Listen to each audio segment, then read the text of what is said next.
This is really alarming. 6 Palestine Action activists walk into an arms factory in Bristol. They smash it up.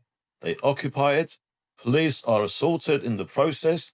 And after 36 hours of jury deliberation, they walk free.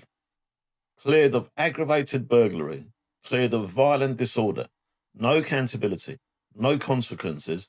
No justice. And just to really twist the knife, one of the defendants, Samuel Corner, was cleared despite being accused by the prosecution of causing catastrophic injuries to Sergeant Kate Evans, injuries so severe they were described in court as life-changing. He was cleared, not because the jury decided he was innocent, but because they couldn't reach a verdict. That's not justice. That is paralysis dressed up as principle. And look at who's cheering it. Jeremy Corbyn calling it a monumental victory. Monumental victory in what? Breaking into a secure place and hitting a female police officer with a hammer? Or Zara Sultana, another MP, calling it a huge win against attempts to criminalise protest? And just to be absolutely clear, this was not a peaceful protest. This was not someone holding a placard outside the gates being criminalised for it. This was a coordinated break-in at Elbit Systems, a protected site with criminal damage, forced entry, and alleged violence against police officers doing their jobs. If 6 right-wing activists, or Tommy Robinson, not that I'm saying Tommy Robinson is right-wing, but if someone like that had stormed a defence contractor, smashed equipment, and injured a female police officer, do you think for 1 second they'd be walking free right now? Of course not. They'd be remanded, they'd be convicted, they'd be paraded as domestic extremists, they'd be vilified by the media. These defendants belong to the correct political tribe, and that's where the two-tier justice comes in. In modern Britain, in today's Britain, under Keir Starmer, justice isn't blind, it's ideological. If you protest for the wrong cause, you get crushed.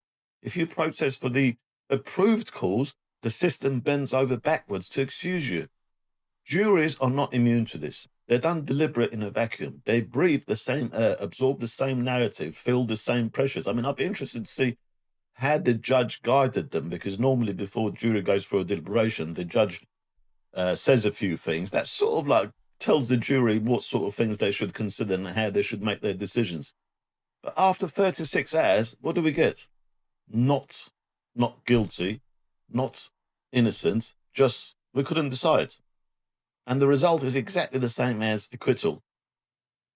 So ask yourself this: who benefits from this indecision of the jury? Not the injured police officer, not the rule of law, not public confidence in justice. The only people who benefit are the extremists, and the message it sends is simple. If you commit crimes in service of the right ideology, the system will struggle to hold you accountable. If you're on the wrong side, the full weight of the state comes down on your head. This isn't compassion. It isn't tolerance. It's cowardice. And it's corrosive. Because once people stop believing that the law applies equally, they stop believing in the law, full stop. This verdict, or non-verdict, didn't just fail Sergeant Kate Evans. It failed the police. It failed the victims. Tell me what you think in the comments. Was this a case of two-tier justice? Or was it a jury that was already ideologically opinionated? Thanks for watching.